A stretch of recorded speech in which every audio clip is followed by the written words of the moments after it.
मेरे channel know your medicine में आपका स्वागत है। यहाँ मैं आपके विशेषज्ञ मार्गदर्शक के रूप में काम करते हुए विभिन्न दवाओं के बारे में व्यापक जानकारी प्रदान करूंगा।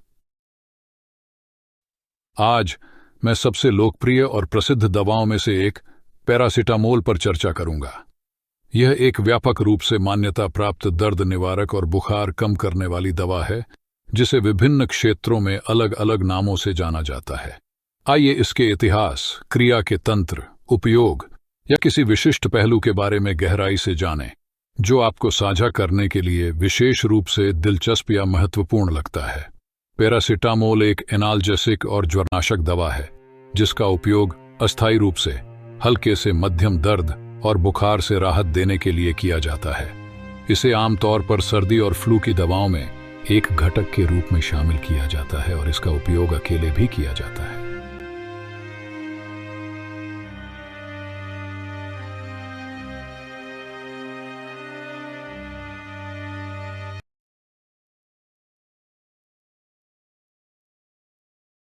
पैरासिटामोल का रासायनिक नाम एसिटामिनोफेन है। क्रियाएं पैरासिटामोल की केंद्रीय एनाल्जेसिक क्रिया एस्पिरिन की तरह होती है, यानी यह दर्द की सीमा को बढ़ा देती है। यह दर्द की सीमा को बढ़ा देता है। इसका मतलब है कि आपको उस निश्चित स्तर तक दर्द महसूस नहीं होगा, लेकिन आदर्श रूप से यह दर्द है और इसमें कमजोर परिधीय सूजन रोधी घटक होता है। सूजन रोधी गतिविधि किसी पदार्थ या उपचार का वह गुण है जो शरीर में जलन या सूजन को कम करता है। पैरासिटामोल एक अच्छा और तुरंत उपलब्ध है ज्वरनाशक क्रिया। ज्वरनाशक का अर्थ है शरीर का तापमान कम करना। इसका मतलब है कि यह एंटीपायरेटिक और एंटी इन्फ्लेमेटरी दोनों के रूप में काम करता है। तो संक्षेप में एंटीपायरेटिक का मतलब है तापमान कम करना, एंटी इन्फ्लेमेटरी का मतलब है सूजन को कम करना। आइए पैरासिटामोल के उपयोग पर चर्चा करें। पैरासिटामोल का उपयोग सबसे आम में से एक है। सिरदर्द के लिए ओवर द काउंटर एनाल्जेसिक का उपयोग किया जाता है, हल्का माइग्रेन, मस्कुलोस्केलेटल दर्द, कष्टार्तव आदि। लेकिन जब यह अपेक्षाकृत अप्रभावी होता है, रूमेटिड की तरह सूजन प्रमुख है वात रोग। सबसे पहले पैरासिटामोल की सिफारिश की जाती है ऑस्टियोआर्थराइटिस के लिए, कई लोगों द्वारा पसंद की जाने वाली एनाल्जेसिक व्यवसाय की संस्था।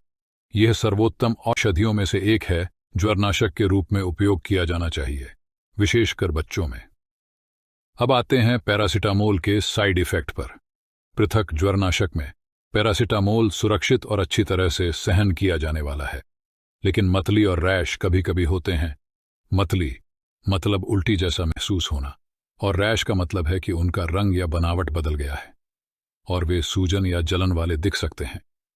रैश लाल, गर्म, पपड़ीदार, ऊबड़ खाबड़, सूखे, खुजलीदार, सूजे हुए या दर्दनाक हो सकते हैं। पैरासिटामोल का सबसे जहरीला मेटाबोलाइट N-एसिटाइल-P-बेंजोक्विनोनिमाइन है। इसे संक्षेप में NIPQI कहा जाता है, जो पैरासिटामोल की बहुत बड़ी खुराक लेने पर लीवर को नुकसान पहुंचाता है। बच्चों में तीव्र पैरासिटामोल विषाक्तता का कारण बनता है, विशेष रूप से छोटे बच्चों में जिनका यकृत कम होता है। ग्लूकुरोनाइड संयुग्मन क्षमता। कृपया अपना ध्यान दें।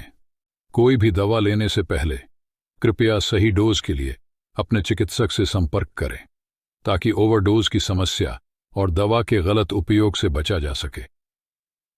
प्रिय दोस्तों, इस प्रकार का वीडियो बनाने का हमारा उद्देश्य दवाओं के बारे में जागरूकता फैलाना है, न कि आपको अपने चिकित्सक से चर्चा किए बिना दवा लेने का सुझाव देना है।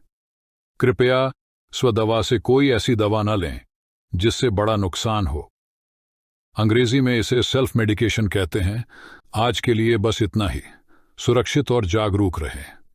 यदि आप हमारे चैनल पर नए हैं तो कृपया इस प्रकार के सूचनात्मक वीडियो और इससे संबंधित सभी आगामी अपडेट पाने के लिए सब्सक्राइब करें और घंटी बटन दबाएं।